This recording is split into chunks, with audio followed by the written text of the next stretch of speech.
पृथ्वीवर जीवनाचं अस्तित्व टिकवायचं असेल तर पर्यावरण वाचवणं आवश्यक आहे आणि हाच विचार मनाशी ठेवून एक व्यक्ती आपले संपूर्ण आयुष्य झाडे लावण्यास समर्पित करत आहे. श्री शिवनाथ रहाणे. माजी सैनिक श्री शिवनाथ रहाणे निवृत्तीनंतर समाजसेवेत उतरले आणि पर्यावरणाच्या रक्षणासाठी एक महत्त्वाची भूमिका बजावू लागले. स्वतःच्या प्रयत्नांनी त्यांनी 5,000 पेक्षा जास्त झाडे लावली आहेत.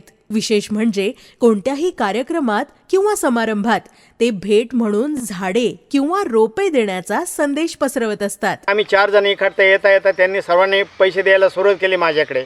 मग एक मशीन दिलं महानगरपालिकेले. त्याचे जवळपास आम्ही 400 गड्डे खणले आणि त्याचे वडाचे, पिंपळ आणि लिंब हे 3च क्वालिटीचे झाड लावायचे आम्ही ठरवले. आणि मग आमच्या सर्व ग्रुप बोलता बोलता सत्यमेव जयते ग्रुपचं नाव दिलं आणि आम्ही जवळपास 350 ते 360 ते 400 झाडं लावले. आज जे झाड त्यातलं विशेष एक बी झाड मेलं नाही, कारण लेकरासारखी सर्वांनी त्याची काळजी घेतली आणि आज ते झाड खरोखरच बघण्यासारखं. कोणी पण येतं का भविष्यामध्ये हे झाडं तुम्हाला खूप सकून देणारे, औरंगाबादसाठी ऑक्सिजन देणारे. ज्यावेळेस खाम नदीची स्वच्छता किंवा वृक्षारोपण असं त्यावेळेस आमची टीम त्या ठिकाणी हजर राहिली आणि असं आजपर्यंत. आणि मग ग्रुपच्या आम्ही शपथ खाल्ली की प्रत्येकाने त्याच्या घरी किमान 200 झाडं लावले. त्याचंच होतं म्हणून इथे 200 झाडं मी लावले. आणि आता तुमच्या समक्ष झाडं जवळ काही झाडं 25 फूट, 30 फूट, 40 फूट वाढले, काहीला फ्रूट पण यायला लागले.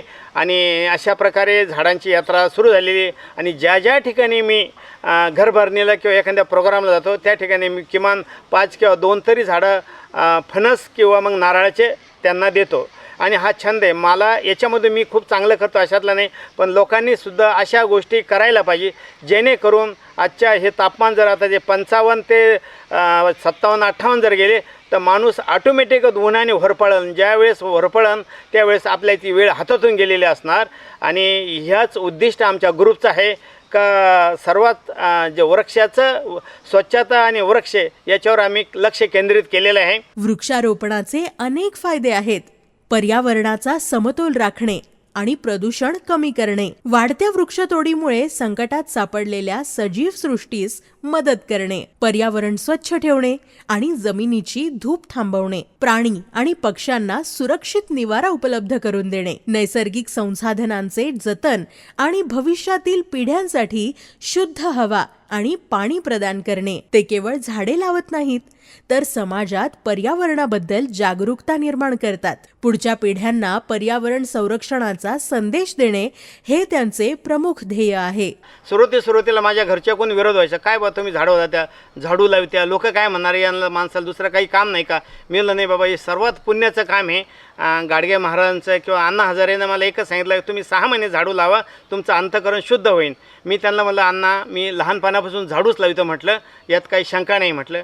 आणि सुरुवातीला मला घरच्याकडून पण विरोध होत होता या गोष्टीचा, झाडू लावण्याला वेळ द्यायला. परंतु आता ज्या वेळेस मी मागच्या 5 दिवसापूर्वी महाराजांनी मला एक मेजर म्हणून वर बोलवलं आणि मला झाडं लावायची, हे कमी लोक झाडू लावणं आणि झाडं लावणं कमी लोक हे कार्य करता आणि तुम्ही हे कार्य करता, पूर्ण गावातल्या लोकांना टाळी वाजायला चाललं, अभिनंदन करायला लागलं. ज्या ठिकाणी मी कीर्तनाला जातो त्या ठिकाणी आमचे जे महाराज असतात ते महाराज जरूर सांगता का मेजर रहाणे साहेबाले यांना झाडांचं खूपच ते हे, आणि सर्वांनी 2 झाडं, 4 झाडं, 5 झाडं लावायला पाहिजे. या महान कार्याबद्दल देवगिरी सहकारी बँक त्यांना वैजापूर देवगिरी भूषण पुरस्काराने सन्मानित करीत आहे.